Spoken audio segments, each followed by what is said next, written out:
Hola, hoy vamos a hacer la visita guiada. Empezaremos por la estación del tren al Atlántico. Este es un edificio emblemático en la historia de Costa Rica y vamos a ver por qué.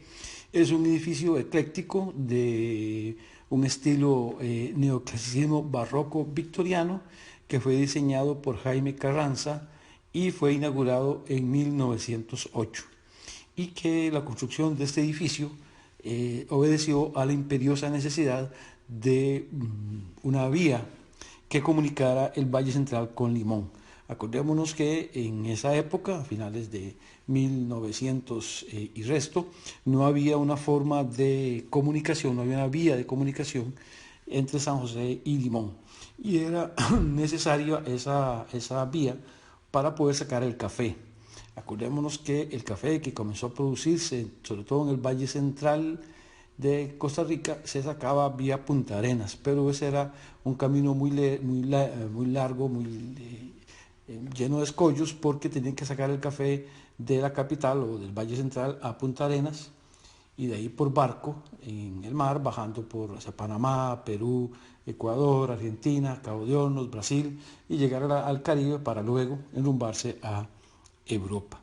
Entonces necesitaban una forma expedita de llegar al Atlántico o al Caribe y de ahí surcar rumbo a Europa. Entonces era una necesidad muy imperiosa esta de hacer un ferrocarril.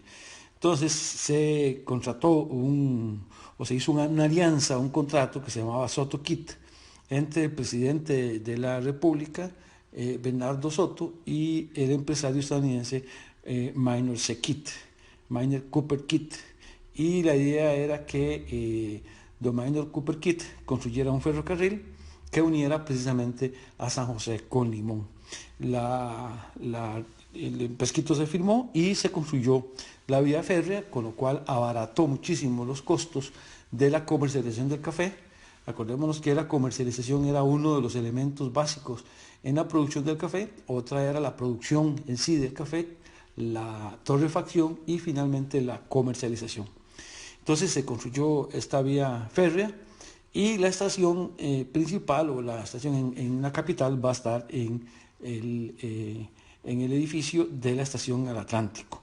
Este edificio, decíamos, fue inaugurado en 1808, en 1908, perdón, y es un estilo muy bonito, es uno de los edificios más bonitos que hubo en esa época. Tenía, dentro de sus características, tenía un techo a dos niveles, o sea, caía el agua sobre una parte del techo, escurría el agua y luego caía en otra parte del techo. Y esto lo que hacía era que se eliminaba la fuerza de la lluvia y entonces digamos, se perjudicaba menos el techo, se protegía de esa forma el techo. El edificio tiene, decíamos, una de las maderas más preciosas que hay en Costa Rica. El frontón, la parte principal, tiene un reloj inmenso, tiene las inclusiones de las letras del ferrocarril de Costa Rica y tiene dos figuras mitológicas, uno que es el de la derecha, que es Hermes, que es Mercurio, que es el dios del comercio, y también está a la izquierda Afrodita, que es Venus, que es la diosa del amor. Esta figura de Venus, de Afrodita, causó gran revuelo en aquella época en San José, puesto que tiene el torso desnudo. Eso causó mucho polémica en las personas más conservadoras. Este edificio fue declarado como Patrimonio Nacional el 29 de julio de 1980 y durante mucho tiempo dejó de funcionar como estación de tren, puesto que los trenes en Costa Rica fueron cerrados en la administración de Figueres, concretamente en 1996. Y José María mandó a cerrar los trenes y por lo tanto ya no tenía sentido que la estación funcionara. Luego de que muchos años después se volvió a rehabilitar el tren, entonces de nuevo está funcionando. A 100 metros de ahí está el Monumento Nacional. Es un conjunto escultórico que está precisamente en el Parque Nacional. Fue diseñado por un francés que es Louis Robert Garrier y que fue esculpido en París en 1891 y fue develado en Costa Rica el 15 de septiembre de 1895 por el presidente Rafael Iglesias. Es uno de los monumentos más importantes que hay en Costa Rica y representa el triunfo de los centroamericanos contra los filibusteros que venían al mando de William Walker para intentar conquistar Centroamérica en una guerra que duró de 1855 a 1857. Entonces se trata, el edificio, el monumento tiene dos partes. Una que es la parte superior, que digamos podríamos llamar como la más importante, y luego está otra, la parte inferior, que es donde hay varios bajos relieves. La parte de arriba, que decíamos es la más importante, es en bronce, es en bronce fundido y tiene 5 figuras femeninas portando armas. Cada una de esas figuras femeninas representan a una república centroamericana. En este caso, como decíamos, Centroamérica está compuesta por Guatemala, El Salvador, Honduras, Nicaragua y Costa Rica. Significa pues el triunfo de esos países o esas naciones en contra de los filibusteros.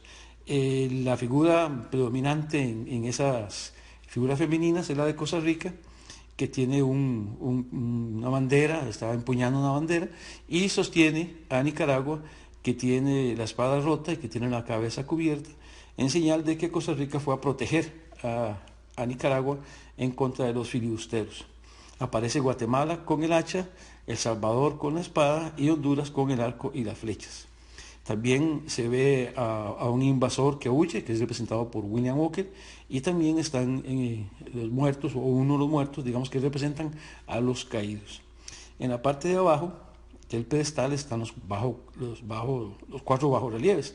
Uno representa la batalla de Santa Rosa, que fue el 20 de marzo de 1856, la batalla de Rivas, el 11 de abril de 1856, que es la quema del Mesón por Juan Santamaría, la toma del río San Juan, de los vapores que eran vitales para que William Walker fuera abastecido de armas y de soldados, y están los líderes de la campaña nacional, los líderes centroamericanos, y que fueron encabezados por Juan Rafael Mora, a quien conocemos como Juanito. Es importante cuando veamos ese bajo relieve de los líderes de la campaña, es que todos son blancos y todos son de origen, digamos, español. No hay mestizos, no hay negros, no hay indios, todos son, digamos, descendientes de españoles, y eso representa lo que decíamos en las clases, que es la continuidad de la forma en que se ha dominado a Costa Rica, que se ha gobernado a Costa Rica, que generalmente son hombres blancos y de origen español.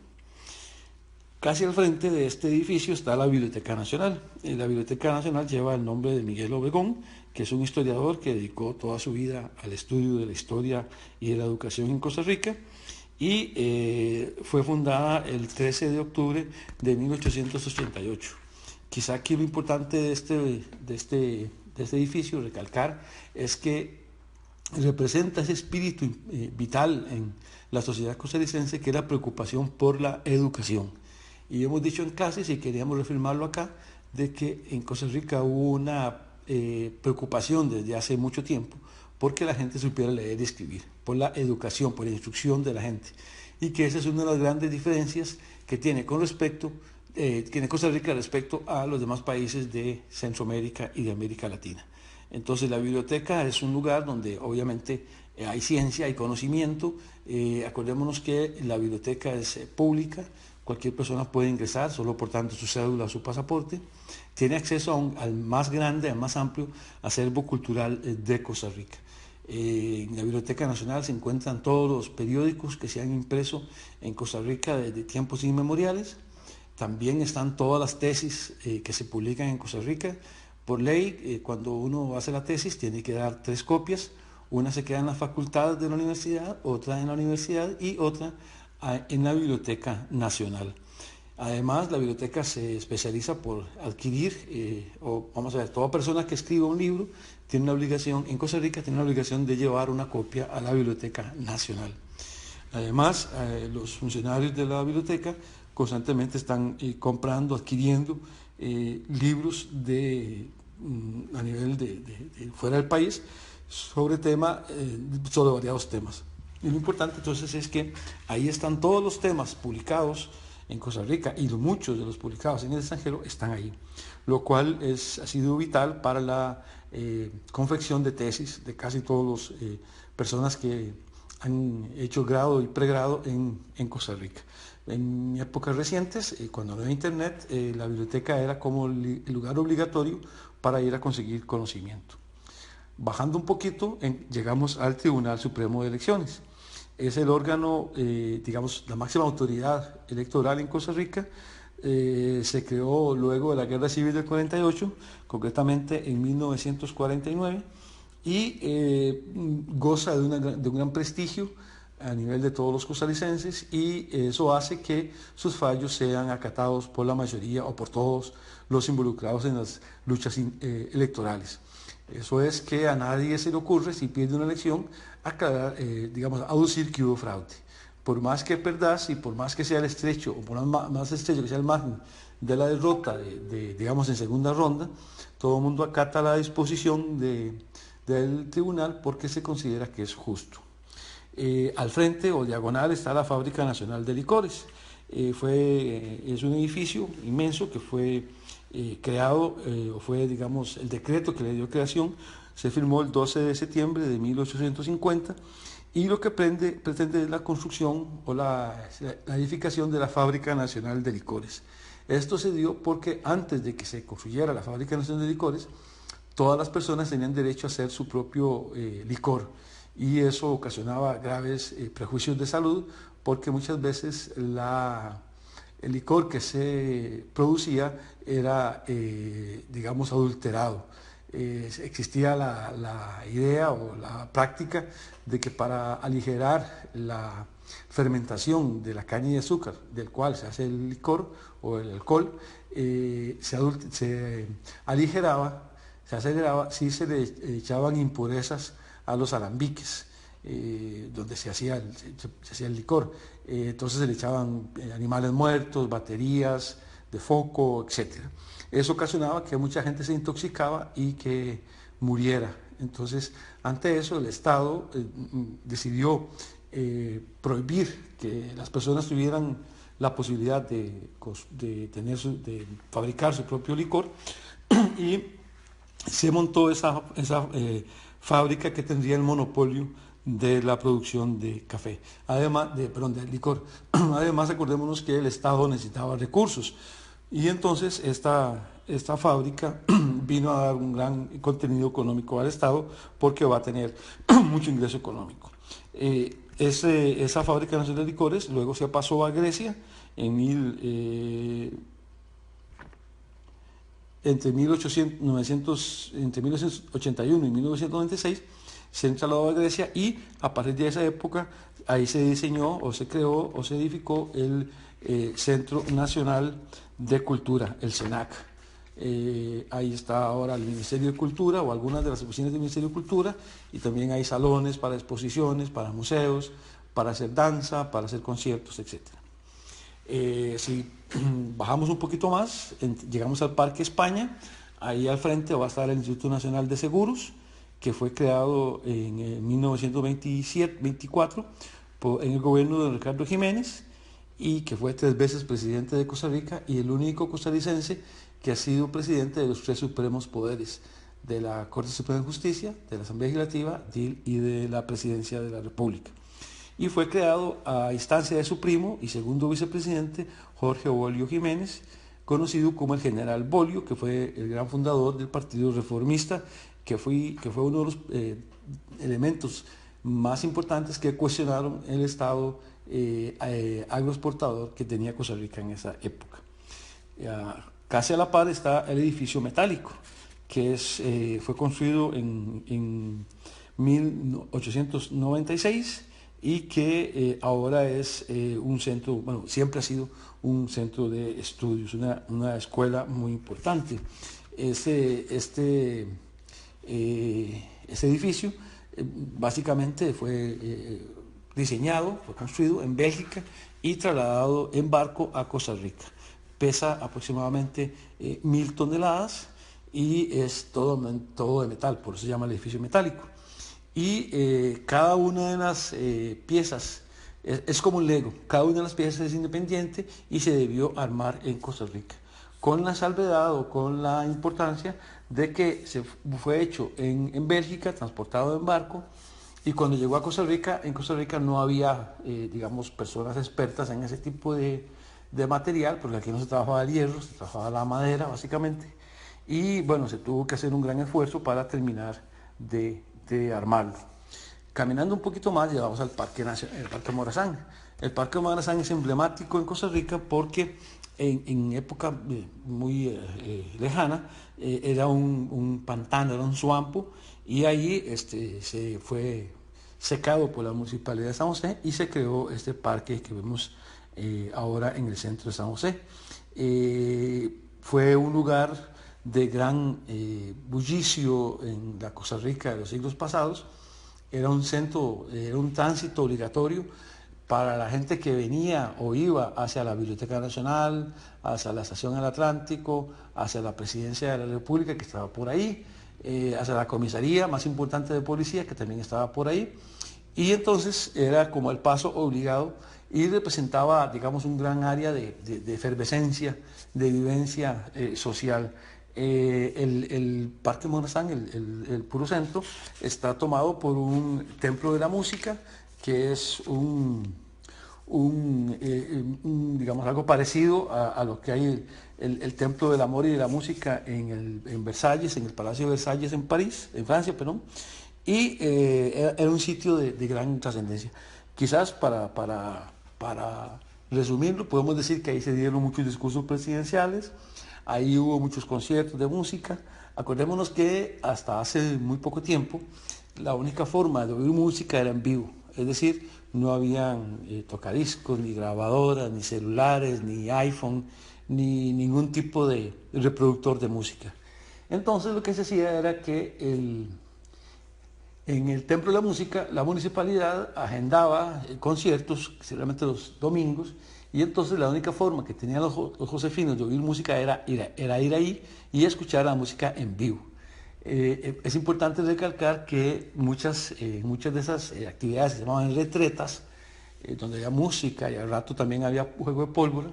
Los caballeros caminaban en un sentido, dándole la vuelta al Templo de la Música, y las damas en el otro sentido. Y así se hicieron muchas parejas que hoy son, o digamos, hace unos años, luego se casaron, etc. Siguiendo un poco para abajo, llegamos a el cine Variedades. El cine Variedades fue el primer cine que hubo en Costa Rica, o más bien, fue el primer lugar donde se hizo o se expuso una película de cine en Costa Rica. Fue inaugurado en 1892 y es el cine, decíamos, más antiguo de Costa Rica, y fue el primer lugar en el que igual se proyectó una película en 1906. Junto al Teatro Nacional y junto al Melico Salazar, se le considera uno de los tres grandes teatros de Costa Rica. Tiene elementos históricos muy importantes a nivel arquitectónico, a nivel cultural. Actualmente está cerrado al público porque fue consumido por el Comején y no es un sitio seguro para el público. Ahí el gobierno planea construir un centro de cine, un edificio pues mucho más moderno. Y caminando 50 metros más llegamos a la Plaza de la Cultura, que es un espacio, un amplio espacio urbano que fue inaugurado en 1973 y que abajo tiene lugares muy importantes para la cultura de Costa Rica, como el Museo de Oro Precolombino, el Museo Numismático y la mayor colección de arte plástico nacional. Este Plaza de la Cultura reúne o tiene muy cerca edificios emblemáticos como el Teatro Nacional, que fue empezado a construir en 1891 y que terminó en 1897, o sea, duró 6 años su construcción, y que se financió básicamente con impuestos a la exportación del café. Es digamos, emblemático, es un lugar emblemático de la cultura costarricense.